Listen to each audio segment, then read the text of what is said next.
TDR Conference 2016 Prophecies. The reality is, my brothers and sisters, I know today there is a huge debate about music. I want to mention again, we spoke about logic a little bit earlier. We know from a religious perspective, the ruling. Let's speak about from a logical perspective. Wallahi, now I have done my own little research with non-Muslims. And I have asked religious non-Muslims, I'm talking of Christians and Jews and Hindus, etc., naming top pop stars from the music industry. Would you allow your children to listen to this person? Never. Would you allow them this? Never. Would you allow them that? Never. Why? It's dirty, it's immoral, it's filthy, it's degrading, and it's unacceptable. Not in my home. But you're a Christian, I know, not allowed. But you're a Jew, not allowed in my home. But you're a Hindu, never, not with my children. Why? Because the industry is dirty. That's what it is. So people argue, no, there is maybe perhaps, I do agree. Perhaps the duf is permissible within certain limits. Within certain limits.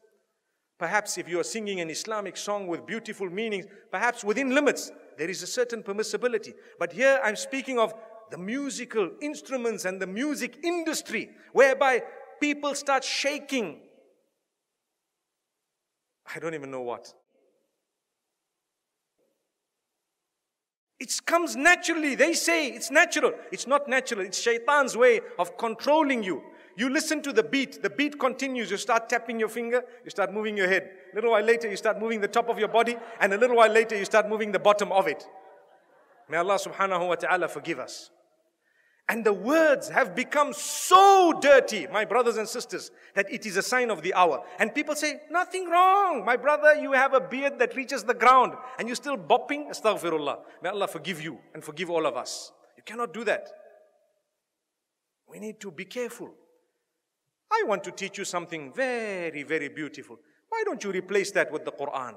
Melodious recitation. Listen to Ra'ad al-Kurdi. Listen to anyone else that you would perhaps like, Sa'ad al-Ghamidi. Beautiful recitals of your choice. Abdul Basit, Abdul Samad, whoever else you like. There will be so many people. Replace it. It's beautiful. It's soothing.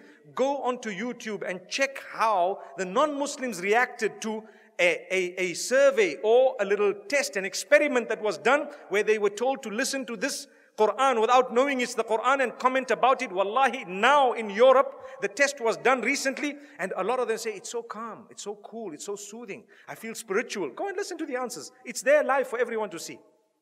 And we Muslims who have the Quran, we are not achieving any soothing, no comfort, no nothing from this. How and why? Surely you can replace it. I would rather be resurrected and arrive in the presence of Allah subhanahu wa ta'ala, having known as a person who gave up dirty music for the words of yours, O Allah. I didn't want to listen to all of this. I gave it up. I know there was a debate about halal, haram. I do know the majority of the scholars said it's not permissible. I do know some of them said, okay, within a certain scope it's okay. But remember, those who say within a certain scope it's okay, none of them say that the musical industry of today is permissible. Not even one of them. Remember that. I would rather come in front of Allah and be resurrected as a person who just substituted all of this for the Quran. Allahu Akbar. Donate now. Go to thedailyreminder.org/donate.